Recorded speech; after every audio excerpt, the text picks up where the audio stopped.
Hello everyone, Time to Grind here, and today I wanted to talk about Loop Hero. And Loop Hero is hands down one of the best roguelites I have ever played. I can already tell you right off the bat that this game is going to be in my top 10 games of 2021, and as of right now it is my favorite roguelite I've played this year. But before we get into the review, I do just want to let you guys know that I was given an early review copy of the game in order to make a video for you all. I never let that influence my review. I just like staying as transparent as possible.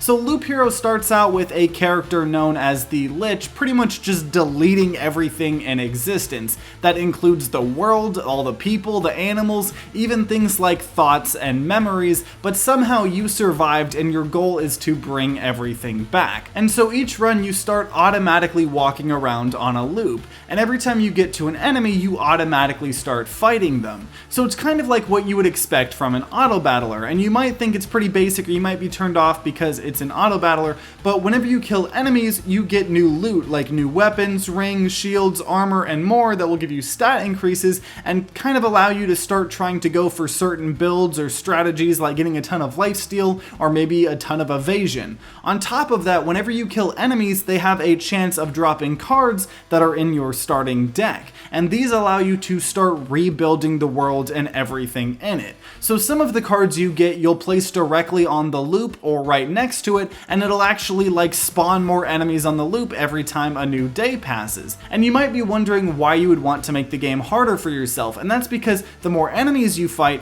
the more loot and cards you'll obviously get. Also, there are cards that you can place on empty tiles around the loop which will make you more powerful or give you more health or stuff like that. So placing mountains and rocks next to each other will give you increased health, and placing down meadows will heal you a little bit every day.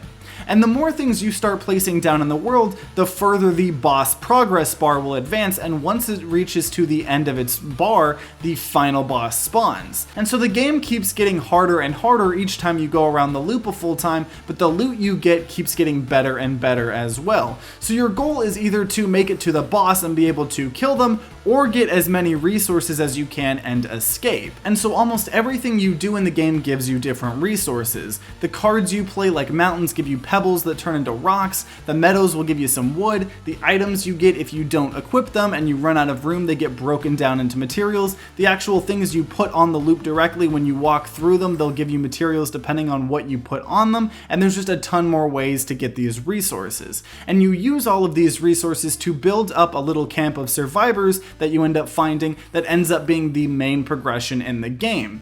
And what's absolutely awesome about this is that the progression isn't just all these boring stat upgrades. There are some stat upgrades in it, but each building you unlock actually adds entirely new mechanics and levels of depth to the game. So as an example, I built the gymnasium and unlocked a whole new mechanic of leveling up in the game. So now, along with having a health bar, my character has an experience bar that goes up by killing enemies. Also, it unlocked a village card that I could put in my deck that I can actually place on the loop that heals me every time I go through it, and it gives me a quest to kill a specific enemy that it buffs to get extra experience, so I'll level up faster. And whenever you do level up, you get to pick between 3 random special traits. I also upgraded a herbalist's hut which unlocked potions that I can use to heal myself up in battle, along with a new swamp card. And all of the cards you get you use to build a deck that has a couple of specific rules, like you can't have too many or too few of specific types of cards, but overall you have a ton of freedom with what types of cards to bring along with you. And so you keep going back to the loop to kill a ton of enemies, build up the world, get a ton of resources, and then either try to fight the boss or retreat to keep more resources. And it is important to quit when you think you can't win, because if you die, you only actually keep 33% of the resources you gained, while if you retreat, you'll actually get to keep around 60% of them. And when you kill the first boss, it unlocks another chapter with a new boss you have to start tackling, which makes the game even harder as well.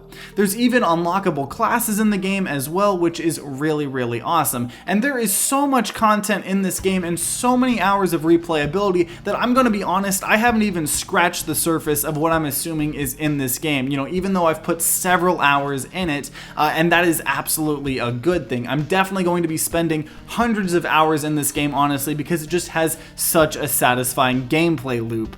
Get it? Gameplay loop? I'm sorry, I'm not funny at all, but I have to go back to the gameplay for a second because it honestly creates some amazing, absolutely awesome gameplay. Even though it is an auto battler, sometimes it feels more involved than most non-auto battler games. Every time you mouse over to your loot, the battles actually will pause, so if you get new weapons in the middle of a fight, like if you killed one of the people and you got an awesome sword, you can actually equip it mid-fight, and also you can pause the game when you're walking around in the loop in order to give you more time to play your cards and build up the world and things in case you're getting a ton of stuff kind of in between the battles. And it's just so freaking awesome and rewarding to build up not only your character like you would in a normal roguelite, but also builds up the entire level you are fighting in. Sometimes you really want to be risky and just make it super challenging, and it might pay off or it might not because you might be too aggressive and end up just killing yourself.